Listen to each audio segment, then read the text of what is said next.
Slow down. Whoa, Quidditch, whoa, okay. Whew. Alright, so we're gonna do some tables. I've been playing some Quidditch.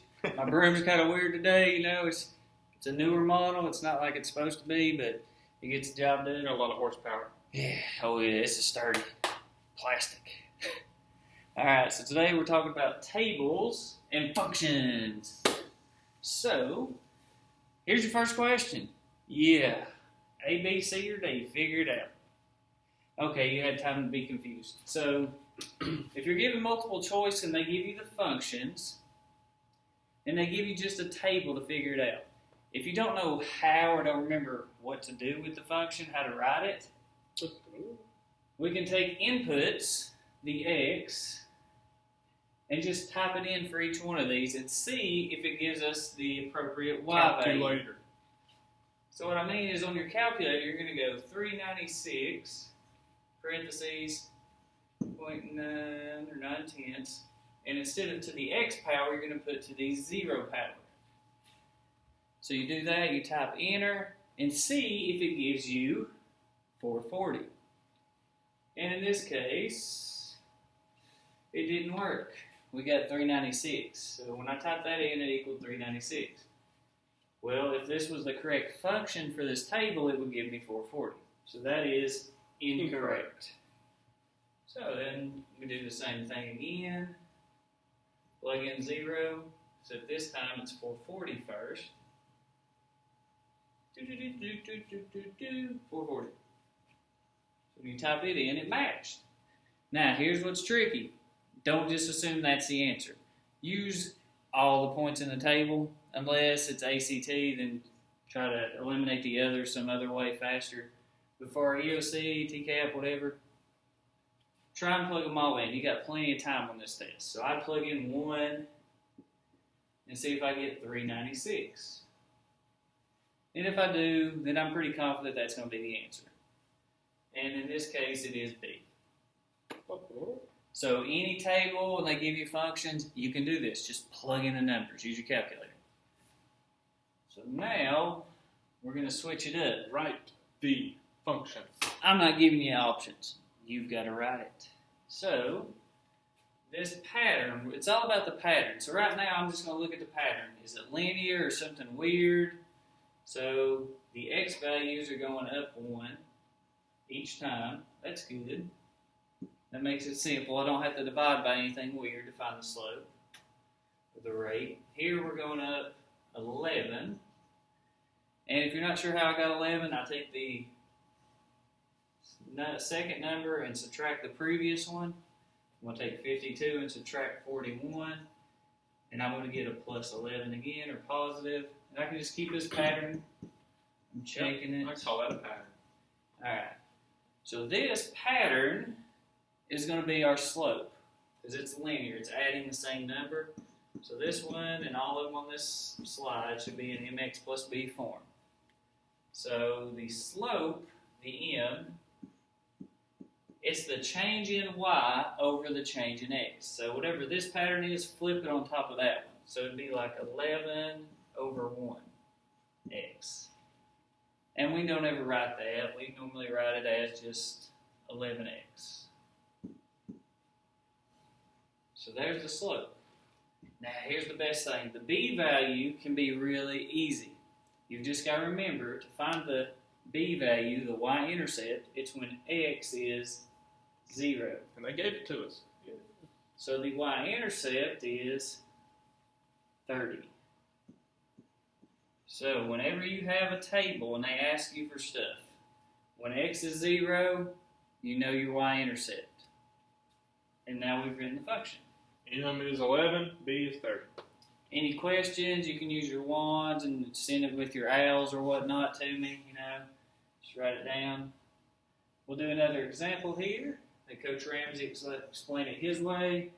Because we're all different. And he might be smarter than me. He's got a higher IQ because his head's up here and mine's here. Some people do it my way, some people are wrong. That's just how it is. No, I'm just kidding. So this one, we're going to write the function again. So our x values, we've got 1, 2, 3, 4, 5, obviously going up by 1 each time, right? And then our y values starting at 14 to 20 to 26 to 32. Most of us probably see that we're going up by 6 each time, right? So, we can say that our change in y, putting that on top, is 6. And our change in x, obviously 1. 6 over 1, but we always write that just as a 6. 6 divided by 1. So the change in y over change in x is 6. So in other words, our m is 6. So it's y equals 6x. Again, we're looking for that plus b. And we knew from the last slide that when we're given x is 0, boom, we know that what our b is. But in this case, they didn't actually give you, a 0 right off the start. Luckily, we only got to go down one more time to find what 0 is, right? So if we went this way, and instead of adding 1 to our x values, if we subtracted 1, right, well, so if we're at 0, go down 6 from 14, so we're going to subtract 6, and that gives us 8, right? So we only had to do it one time. So now we know our b value, and it would be 8, right?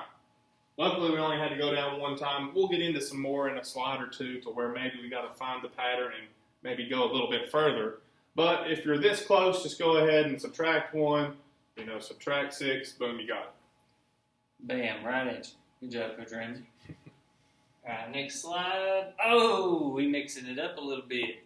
Ignore the words up here. We're just focused on writing the function from the table. So here, it's linear again, so we know it's in the form mx plus b. And again, remember, anytime, just pause it, get yourself a timeout, or 30-second breather, and do it, and watch me again. So, the slope, changing y, so plus 4, okay, it's the same. This is going up 2, though. It's a little different. It's not changing by 1 anymore. Oh, no. So, my slope is going to be this ratio, the change in y over the change in x. So my slope is equal to the 4 over 2. Change in y over change in x. Which really is the number 2. So my slope is 2. So down here, y is equal to 2x. So now I just need to find that silly y-intercept. Why is it silly? Because it ain't here throwing itself at me. I'm mad at it. And silly is the only appropriate word to say right now. So, we've got a pattern up here. And the y-intercept is when x is 0, so in this case here. I want this to become 0 up here.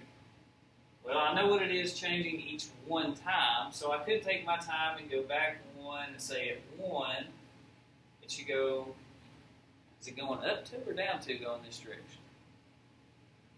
Down 2, so that would be at 10. So at 1 it's 10, and I don't think you can see that, so I'm going to draw it over here. So at 1 it's 10, but then if I keep the pattern going,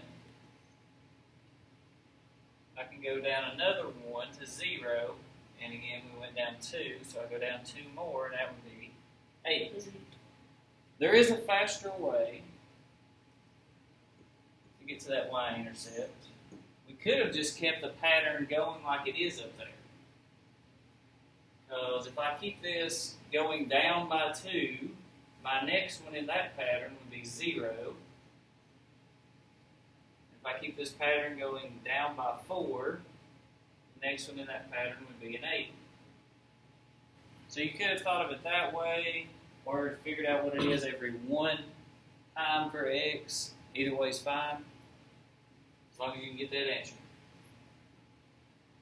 Take it away. Next slide. Okay, so we've got another one here. They're giving us a table, right? We've got our x values, 8, 10, 12, 14, 16, right? I can kind of already see, from 8 to 10, that's going up 2, 10 to 12, up 2, keeps on going, right? We're adding 2 each time. My y values At 8, we're at 22 for our range. At 10, we're at 18 to 14, right? So each time that we're going up to on the x value, we're actually subtracting 4 from our y values, right? So let's go ahead and find that pattern. Our change in y is a -4, a -4. And our change in x is a +2. Remember, y goes on top. So -4 over +2, that ratio, remember a negative divided by a positive is always a negative. So it's at -2. So we know with our function, it at least looks something like this. We know our m. We just don't know our b just yet, right? So we've got a couple different options. We know that we're going up to here. So if we kept going down to, we would eventually get to 0 from 8. It wouldn't take too long, right? So let's just do that first. So at 8, we're at 22. So if we go down to, at 6, all right, hopefully you guys can still see. At 6, instead of going, -4, we're going to go up 4 to get us to 26. We'll go down 2 again for our x values to get to 4, which means we got to go up 4 on our y's to get to 30. I'm going to move down here just so we can see. So at 2 on our x value, we went down 2, so we're going to go up 4 more. We're at 34, right?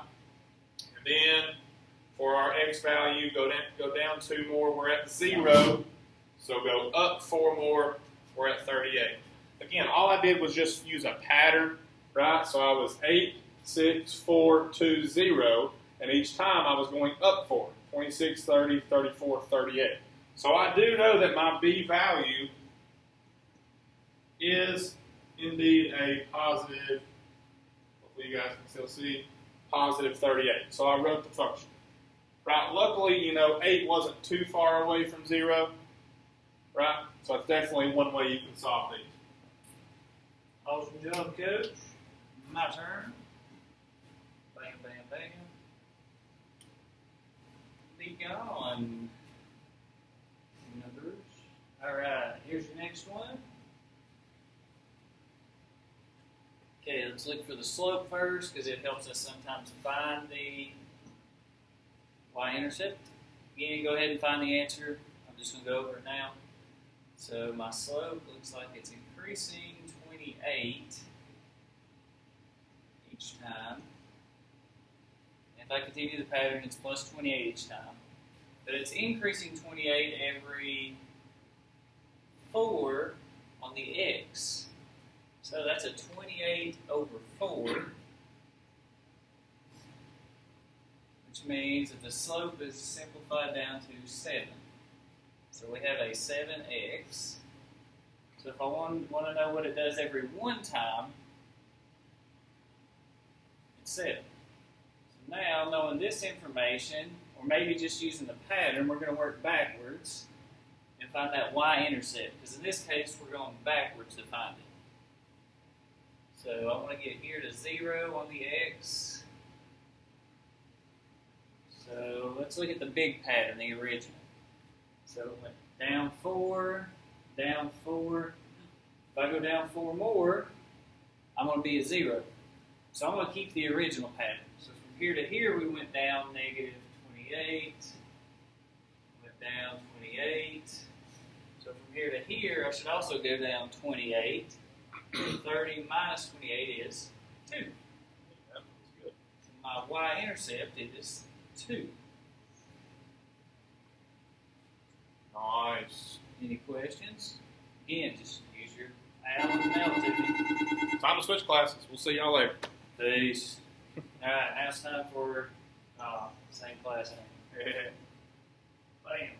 Cool. You get the fun one. Okay, so looking at this one, guys, you might be thinking, wait, how am I going to get to 0 to find my b? Or maybe you're like, wait, that's negatives getting smaller, bigger. So let's just look at it.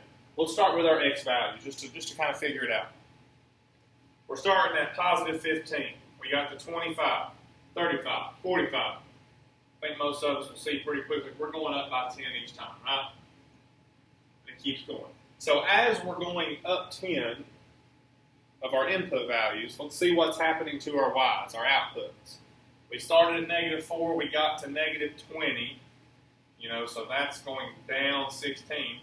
If this kind of confuses you, because I know that 4 and 20, maybe you're thinking, wait, I thought that went up. Think about it as like temperatures. It's -4 degrees outside, now it's -20 degrees. So it got colder, it went down, right? So that's -16. -20 to -36, -16. And that pattern just keeps going as well, right? So our change in y is a -16. Our change in x is a +10. -16 over 10. Hopefully you can see that you could reduce that fraction, right, to give us a -8 over 5. That's obviously a fraction, might be a little bit harder to deal with, but at least we know our m value. So now let's try to find our y-intercept. We know at least this much of our function equation. We don't know our b. So let's do what we've been doing and just kind of work the other way to try to get to 0. Right? So we know that if we go down 10, so instead of 15 now we're at 5, right?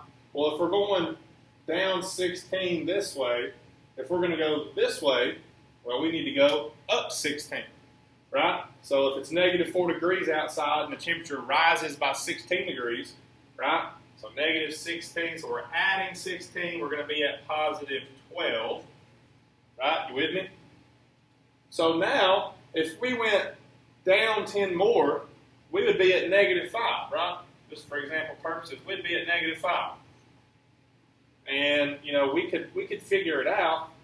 If we're going to go up 16 again,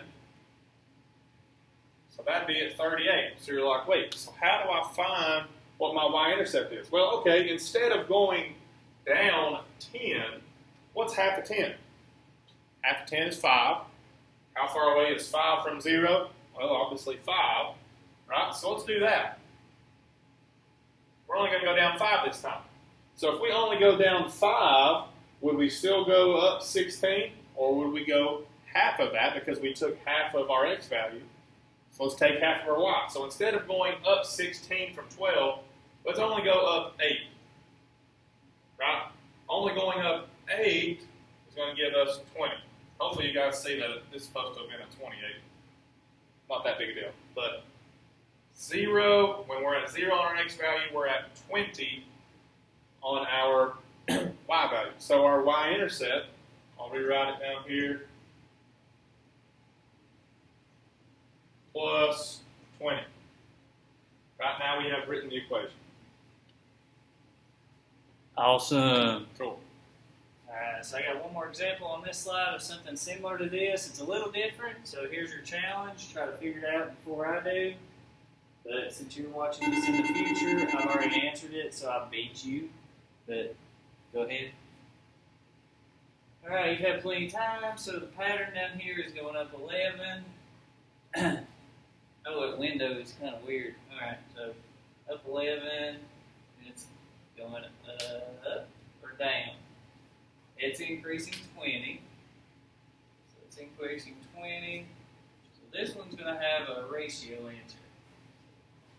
It's change in y over change in x. So the slope is 11/20ths x. Okay. So now we're trying to find when x is 0. Well, the pattern here skips 0, doesn't it? It goes up 20 and skips 0. But 0 is right in the middle of that one. So that went up 11. That went up 20. If I cut that in half, we'd be right at 0. So I'd also cut the 11 in half.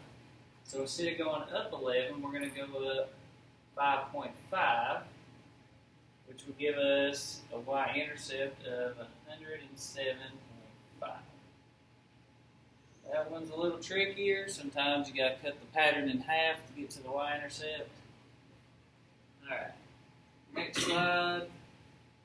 The y-intercept is nowhere close.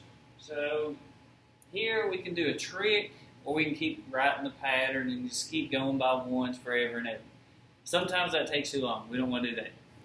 So in this slide, we want to show you a trick. You can just multiply, add, and get there quicker. Or multiply and subtract. So we're going by ones each time. And we're going down 5. Because negative 55 to negative 60 is minus 5. So there's our slope. So I'm going to work backwards to get to the y-intercept. So I'm going to think of this from here to here as a minus 1. So okay, we're going to keep going back 1. So how many times do I need to go back to get to 0? 7. So I need to go from here to here 7 times. So that means this pattern going this way is going to change or happen 7 times. So if I'm going this direction now, it's adding 5 to it. So from here to here, we're adding 5. So from here to here, I should add 5. But I'm not doing it once. I actually need to do it 7 times. So 7 times 5 is 35. So if this changes 7 times, this amount of change is going to be 35. So I'm going to go negative 55 plus 35. And we're going to get a y-intercept of negative 20. So again, in this case, I'm just going to use the pattern. Since I need to change it 7 times, whatever it's changing going that direction, I'm going to multiply it by 7, because that's how many times I need to do that pattern. And then just add it to the negative 55 where I started that at. Okay, goes Ramsey's turn. I like cleaning the board, but sometimes I do it wrong like that. So here's the only other example of these we got for you. Okay, so for this one, guys, we're going to do the same thing. This is another example where, 0 is not really anywhere close, right? So we'll just go ahead and find our pattern. Our x value is 12, 13, 14. Obviously, you guys can see that's going up by 1 each time. Our y values, as we go up 1, looks like we're rising, 6. 6, right? So we're going up by 6 each time. So our change in y is a positive 6. Our change in x is a 1. So that's going to give us a slope of 6. So we know at least this much.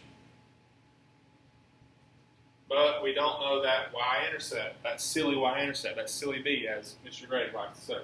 So y equals 6x plus b. So I'm going to show you just another way we can solve this to find b. So what I'm going to do, I'm going to solve for the letter b, right? Well, you say, how do we solve for b? We don't know our x and y. Well, technically, you do. You do know an x and y. You've got plenty of different ones to choose from. So what I'm going to do is literally plug in a 13 for the x and 140 for the y. And then I'm going to solve for b. So I'm going to rewrite it. I'll go up top. So 140 is going to be my y. And that's equal to 6, because we already found our m, times, I'm going to use 13 for x. And then it's equal to b. Right?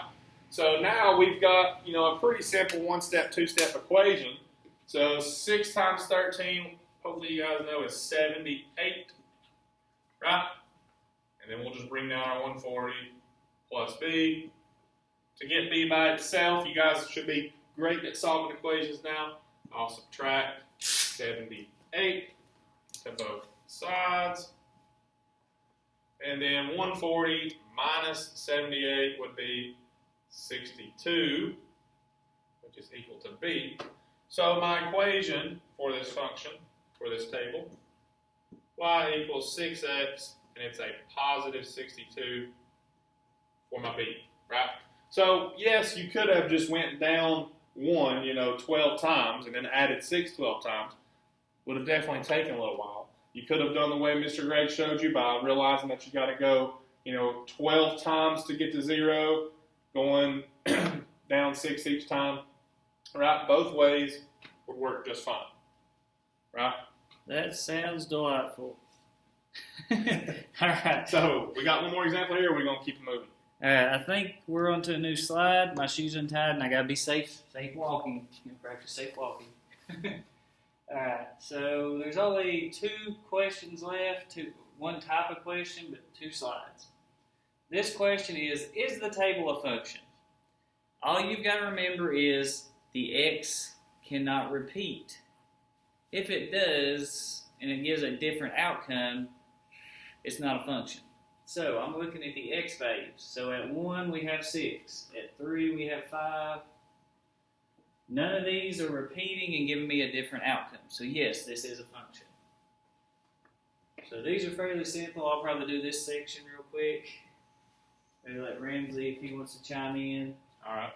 So this is a function or not. We said x can't repeat. Well, it looks like it's repeating just about every time. I don't know about you. This does not work for a function.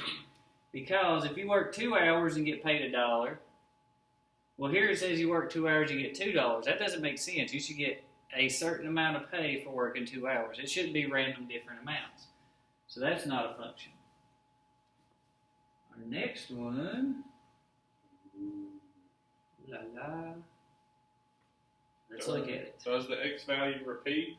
No domain repeating. 100 repeats. Does that matter?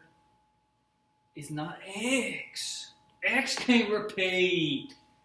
It can be down here, and y can repeat every time. Y can be the same number if we wanted. See, 2s, that's fine. But x can't. Alright. Now we'll let you try this one. Click pause, yes or no. There it is. I'm going to go get it. Keep taking your turn. And I'll be back. let's see. 1, 4, 5, 6, 7. I don't think the x value repeats, right? The y value, it can repeat. In this case, it doesn't, so it doesn't matter. So this one, hopefully you said yes, it is a function, right? All right, I got trapped in here. Keep going. I'm going to catch you. Next slide. Next slide. Is this relationship a function? Mr. Greg hit something back there and the whole screen just flickered. Sorry, I think we're good. All right. Is there a function? Inputs 4, 5, 2, 3. Inputs are our x values. Let's look at these lines. Did any of these lines go? I mean, it doesn't repeat. You know, all these inputs are going to these outputs. These can repeat. In this case, they don't. So, yes, this is a function, right? If we wanted to click it. Yes, this is a function. I think I got him trapped in this corner. Yeah, there he goes. Oh, my God. Yes, we've done it. Hopefully you got that right, because I have the golden snitch. I have got the golden snitch. We win today. Oh, Lord. Woo! Math is better than science. All right, guys, that is all for today. Hope you guys learned something from us. Have a good day.